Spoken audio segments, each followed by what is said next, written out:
Olá, seja bem-vindo ao Diálogos, o programa da TV Unesp que discute pesquisas e avanços científicos do Brasil e do mundo. Nesse programa recebemos o pesquisador Alan Angelucci e o professor de pós-graduação em TV digital aqui da Unesp, Wilson Yonezawa. Bom, primeiro, queria agradecer a participação de vocês aqui com a gente no programa. Como que a gente pode começar essa discussão por interatividade? Pessoal, a gente teve tantas informações sobre a TV digital, alta definição de imagem, alta definição de som e a interatividade. Mas o que é a interatividade? Por favor. Bom, para começar, o conceito de interatividade não é algo novo, né?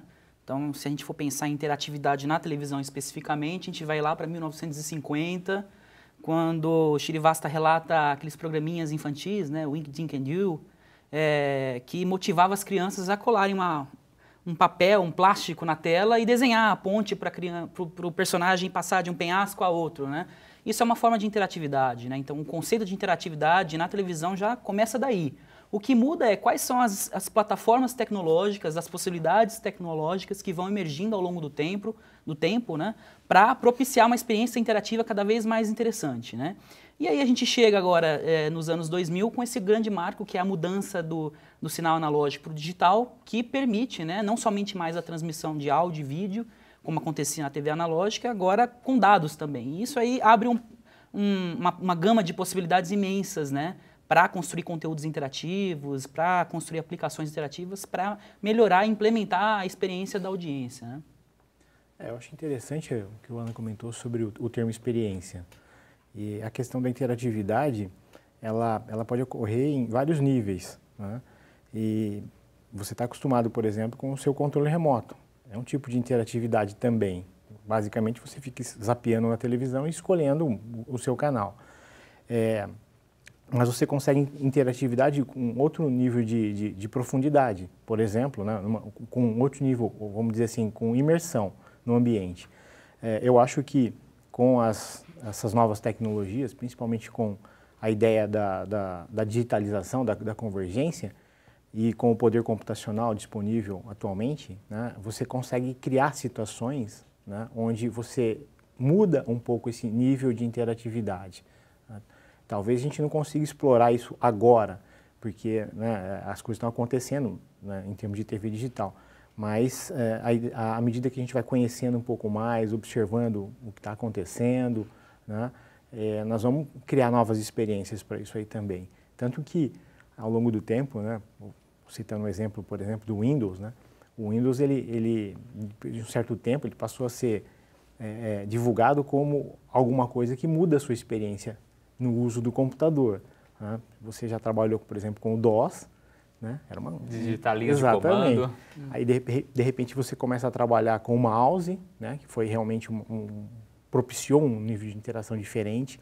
Apareceu a questão da multimídia, né, com som, e hoje você tem a ideia de usar mais os sentidos, né, não só assim, os táteis, né, a mão, por exemplo, os dedos, para trabalhar com esse tipo de dispositivo.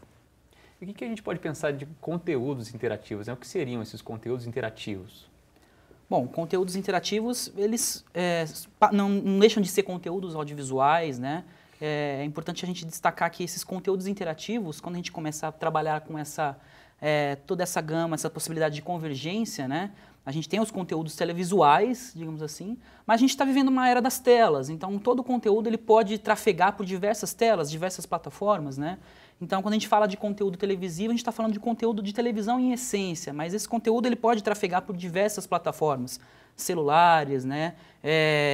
Outros tipos de dispositivos móveis, né? O próprio sistema brasileiro ele permite, né, a mobilidade, a portabilidade nesses dispositivos, né? Então, quando a gente fala de conteúdos digitais interativos, a gente está falando sobre todo tipo de conteúdo com o qual a audiência, né, vai ter uma experiência de poder participar desse conteúdo em variados níveis. E eu achei interessante o que o professor disse sobre essas possibilidades tecnológicas, porque a própria televisão, marcada por essas possibilidades, e essas possibilidades tecnológicas fizeram mudanças importantes no processo de produção desses conteúdos. Então, quando você vai lá em 1960, quando chega o videotape, é uma revolução para os profissionais que tinham que antes fazer televisão ao vivo e passam a ter a possibilidade de gravar esse conteúdo e fazer edições mais arrojadas, ou ainda em relação à edição, o processo de edição. Você tinha a moviola, que você tinha que cortar exatamente o trecho de filme que você queria utilizar e colar literalmente, Você evolui para a edição linear e agora a edição não linear, que retoma o mesmo conceito da moviola, que é você lá cortar digitalmente o trechinho que você quer utilizar. Então, quando a gente fala de conteúdo interativo, a gente está falando de conteúdos que estão pautados por evoluções tecnológicas. Década de 70, 80, você tem a consolidação das redes e a possibilidade de você transmitir conteúdos em rede nacional, como aconteceu no Brasil. Depois a chegada dos controles remotos e a criação do efeito zapping, né, a mudança de canais. A chegada do DVD, do videocassete, que propicia gravar esses conteúdos. E a pessoa perde aquela questão da linearidade, de ter que sentar e assistir no momento exato aquele conteúdo. E agora a TV digital com essa gama de possibilidades, que eu incluiria até a questão da realidade virtual, realidade aumentada, que são outras possibilidades que se constroem, principalmente em campos tão carentes no país, que é o campo da educação, por exemplo, né? Uma aplicação voltada para a educação via televisão é algo que seria muito relevante para um país que tem tantas desigualdades e tantas divergências, né? E esses conteúdos, eles estão extravasando, né? A sua limitação de locais e formatos, né? E agora eles estão aí na rede, estão trafegando pela TV, estão trafegando pelo rádio, enfim. A gente está entrando realmente numa fase nova que a gente não sabe muito bem o que vai ser. Mas como historicamente sempre acontece, a gente sempre vai remeter um pouco às nossas experiências consolidadas anteriormente. Então, o que a gente vê hoje de aplicativo interativo, né, é muito do que a gente faz já na web, muito bem feito. Então, isso é uma coisa que a gente tem que resolver. Qual é o estágio com o qual a gente vai entrar de vez na questão da interatividade? Porque foi assim, a televisão se pautou no cinema, o cinema se pautava nos teatros, né, no espetáculo teatral, no circo, né? O rádio foi a escola para a televisão. Então, assim, a gente sempre vai retomar um pouco a mídia anterior para tentar descobrir qual é a linguagem dela, né? Vamos para um breve intervalo. O Diálogos volta já.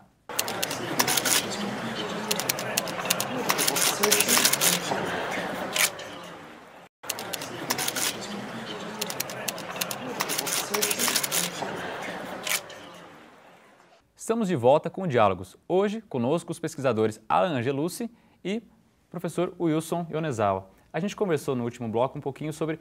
A gente está no processo de evolução da televisão, mas esse processo de evolução tecnológica se encontra também numa mudança de paradigma, de como olhar para a comunicação, né? Como desenvolver isso para os produtos da comunicação. Mais ou menos isso, professor? Então, tomando como gancho que o Alan comentou no bloco passado, eu vejo da seguinte forma, como a questão da digitalização alterou a forma como nós montamos ou criamos esses conteúdos, né? Ela realmente fez que novas coisas surgissem. Eu vou dar um exemplo, é como você tem uma ferramenta, quando não existia, por exemplo, a questão do videotape, e toda a produção era baseada no conceito de que não dava para gravar para poder editar. E aí alguém vai, inventa um dispositivo como esse e abre, né, novos caminhos. E aí você consegue fazer outras coisas, como a gente estava comentando, de cortar, colar, né, mudar essa sequência. Na tecnologia também. Você percebe que antigamente o custo de armazenar informação no computador era muito alto, né? O custo do megabyte, por exemplo. Hoje, isso aí não deixou de ser um problema. Por quê? Porque você tem dispositivos de armazenamento extremamente baratos, né? Na sua câmera fotográfica já é assim. Você tem câmeras de N megapixels aí, com possibilidade de armazenar muitas fotos. E isso fez com que as pessoas olhassem para essa tecnologia e apropriassem da mesma para fazer coisas diferentes. O YouTube é um exemplo. O YouTube, no começo, ninguém acreditava no YouTube. Mas como alguém vai armazenar tantos vídeos para ser divulgado pela internet? E hoje passou a ser uma coisa comum, né? Acho que a discussão ela tem que tomar uma outra linha, né? Assim, como é que eu desenvolvo, ou não sei se eu crio, ou como treino pessoas, para que consigam enxergar, né, o que a tecnologia pode fazer e criem coisas novas. Okay? Essa parte criativa que eu acho que vai ser a diferença. Né? Como usar todo esse aparato tecnológico, entender e estender o uso dessas coisas. Porque hoje é muito comum, crianças têm acesso a dispositivos por toque, lá, tipo os tablets, né? E para eles vai ser uma coisa muito natural. Né? Eles conseguem vislumbrar coisas que a nossa cabeça não consegue. Né? Porque não estávamos acostumados com isso ainda. Muito do que nós vamos ver daqui para frente é baseado nisso, né? Porque eles vão reconhecer que existe um poder de processamento enorme e nós vamos fazer coisas diferentes. Ele comentou da realidade aumentada, da realidade virtual. Nós vamos pensar por exemplo, em personagens que não existem na realidade, né? São virtuais. Os avatares. Exato. Né? O pessoal estava até comentando que no cinema vai chegar perto de você, por exemplo, reviver a Marilyn Monroe, né? Quer dizer, virtualmente, vai parecer como nós, mas é um programa de computador ali. Então, hoje a gente tem essa possibilidade. Então, imagina como isso vai mudar a questão da criação de conteúdo, né? Eu acho que é um aspecto interessante porque a gente está caminhando cada vez mais para um processo de imersão, né? Então, quando a gente fala de realidade virtual aumentada, e aí eu trago a questão das imagens 3D, que é uma tendência, e aí a ultra alta definição, que é outras pesquisas que estão sendo desenvolvidas.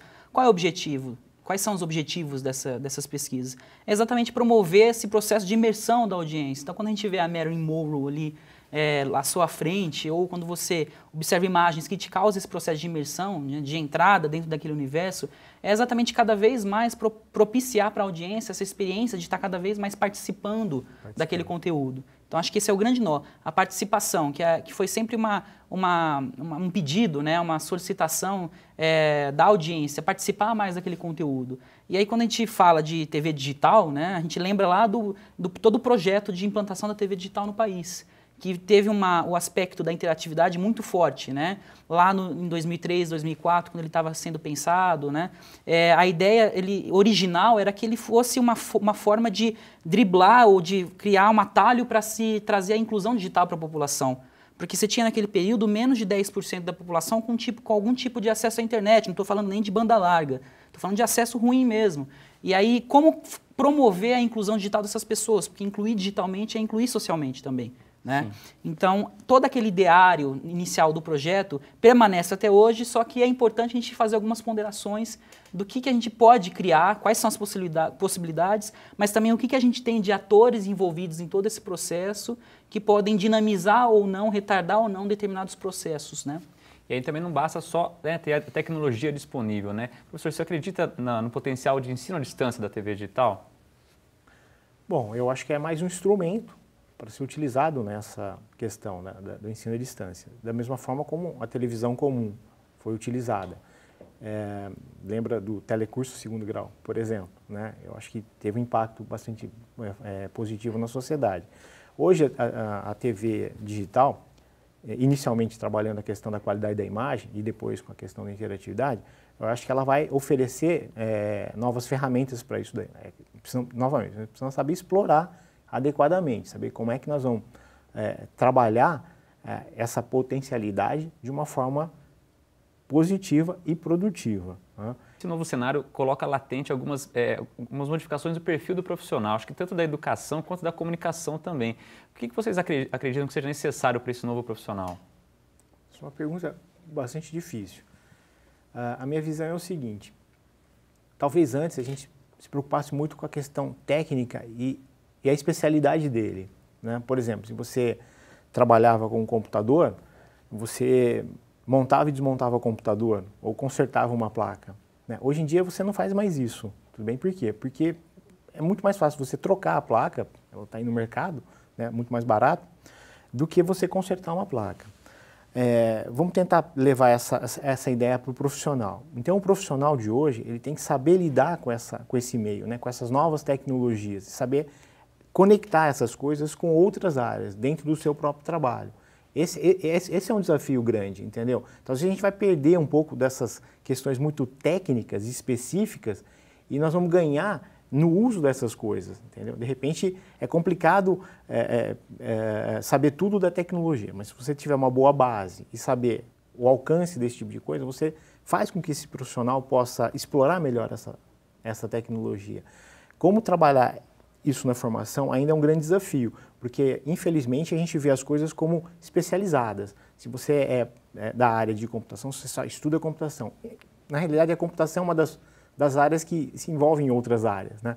Mas várias outras profissões são muito fechadas, né? Você só estuda aquele conhecimento dentro daquela linha. É interessante que você tenha uma visão um pouco mais aberta, tudo bem? E fazer esse equilíbrio que é o grande desafio, né? A gente não sabe quanto a gente precisa das outras áreas, ok? Essa é uma coisa que a gente vai precisar estudar e testar, né? Mas eu acho que esse é o profissional que a gente vai precisar do futuro, que ele saiba fazer essas conexões, que ele saiba trabalhar dentro da sua linha de especialidade, mas que ele saiba conectar com outras ideias em outras áreas. Bom, a gente já continua com essa conversa, esse tema do profissional. Daqui a pouco a gente volta para continuar nosso bate-papo sobre interatividade. O Diálogos volta já.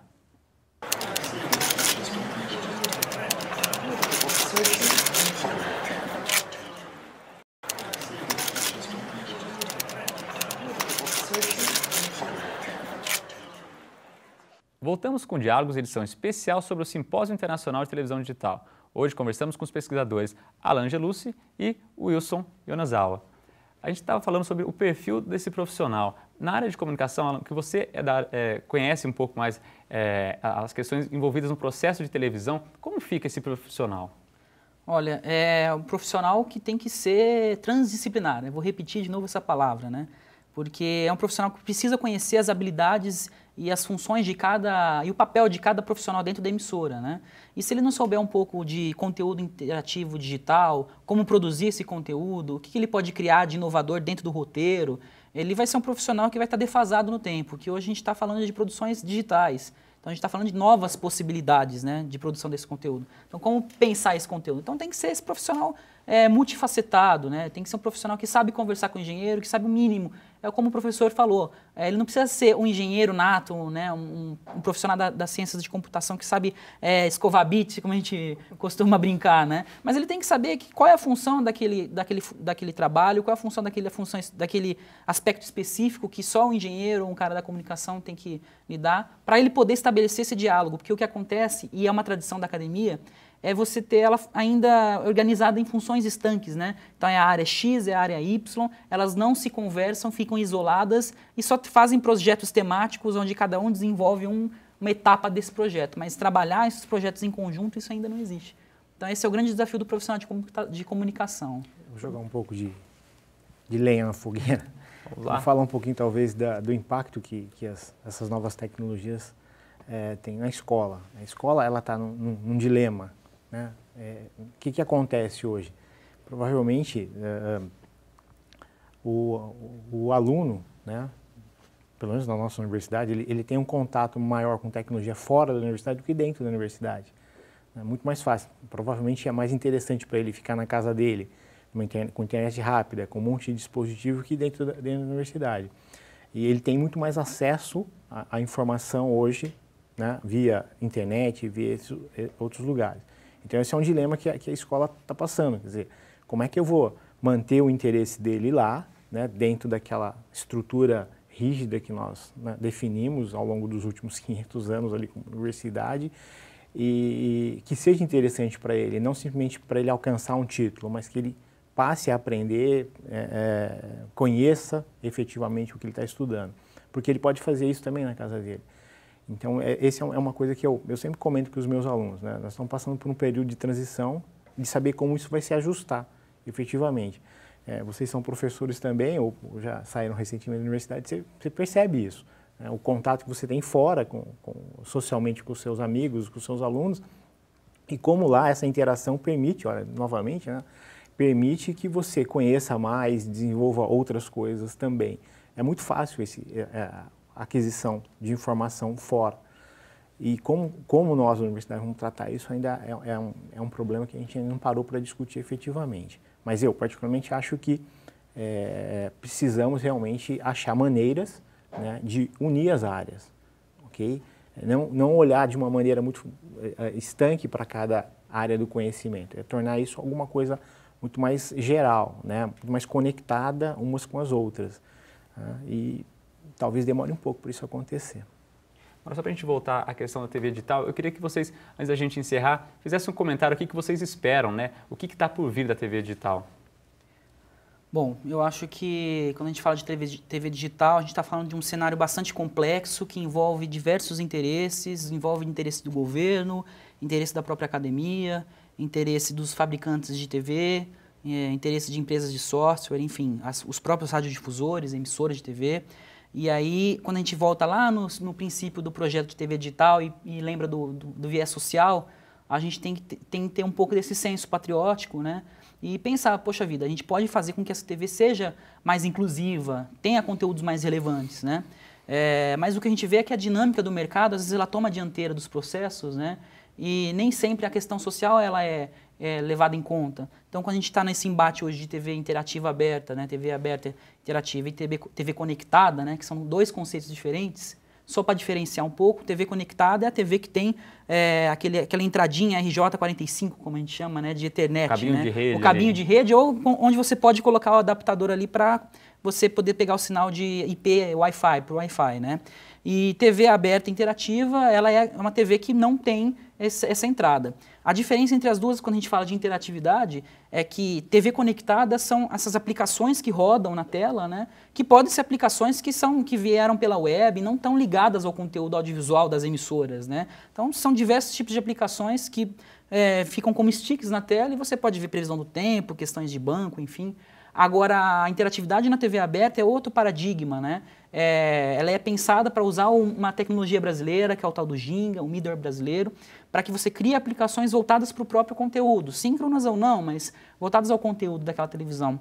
E o que a gente está vendo é um movimento muito forte das TVs conectadas, né? E a gente sabe que elas podem ser complementares, essas duas tecnologias, né? Professor Wilson, com a sua experiência também de pesquisadora e de professor, o que você espera da TV digital? O que você acha que está por vir? Interessante, isso. Só tem perguntas complicadas. Nada fácil de responder, mas é interessante porque a gente... Né? Bom, eu diria o seguinte, que ainda não apareceu algo que a torne efetivamente adotada, a TV digital, do jeito que foi proposta, né, por uma grande parcela da população. Né? Na realidade, a TV digital ainda hoje, ela é no conceito de difusão. Né? A imagem vem difundida ali pelas ondas eletromagnéticas, né? Chega na antena da sua casa e você vê uma imagem melhor. A partir do momento que você conseguir, né, colocar a questão do canal de retorno e desenvolver aplicações interativas, aí a gente vai ver um outro cenário, ok? Mas eu acho que a ideia da TV digital, principalmente no Brasil, ela é interessante por vários aspectos. Por exemplo, a ideia de você poder utilizar em dispositivos móveis, no seu celular, né, na televisão como um todo, e até mesmo com o computador. Então, ela de certa forma, ela é aberta em termos de ideia quando ela propõe esse tipo de coisa. O que nós vamos fazer com ela depende de coisas como o Alan colocou, né, de como o mercado, como os fabricantes, como o governo reage ou define políticas efetivamente para que ela seja adotada pela sociedade. Então, passa a ser um problema de adoção. Né? Vou fazer um exemplo pequeno para você. A questão dos celulares. Pô, quanto tempo demorou para você, né, ter esse monte de telefones celulares na mão das pessoas? Muito pouco tempo, se comparado com televisão, até com computador. Então, alguma coisa aconteceu com a telefonia celular que ela passou a ser de interesse das pessoas, né? Não só do serviço que ela oferecia, mas as pessoas começaram a falar, isso aqui eu posso usar para isso, posso usar para aquilo, e aí houve esse boom. Provavelmente vai acontecer a mesma coisa com a TV digital. Alguma coisa vai acontecer em termos de aplicação, de uso, que as pessoas falam, vamos adotar isso, né? E esse é uma coisa que a gente vê no mundo. Né? Vocês pegam o Facebook. O Facebook é a mesma coisa. Né? A ideia da rede social apareceu ali, né, no Brasil com o Orkut, alguma coisa assim, e de repente houve um boom. As pessoas começaram a dar novos usos para esse tipo de coisa, que antes não existiam. E aí eles adotaram. Então eu acho que vai acontecer isso também com a TV digital. Mas não acredito que sejam com as aplicações que a gente tem hoje. Queria agradecer a participação de vocês dois aqui no nosso programa. O Diálogos Especial SimTVD fica por aqui. Mais informações sobre o Simpósio de TV Digital você encontra no nosso site. Muito obrigado por estar com a gente e até mais.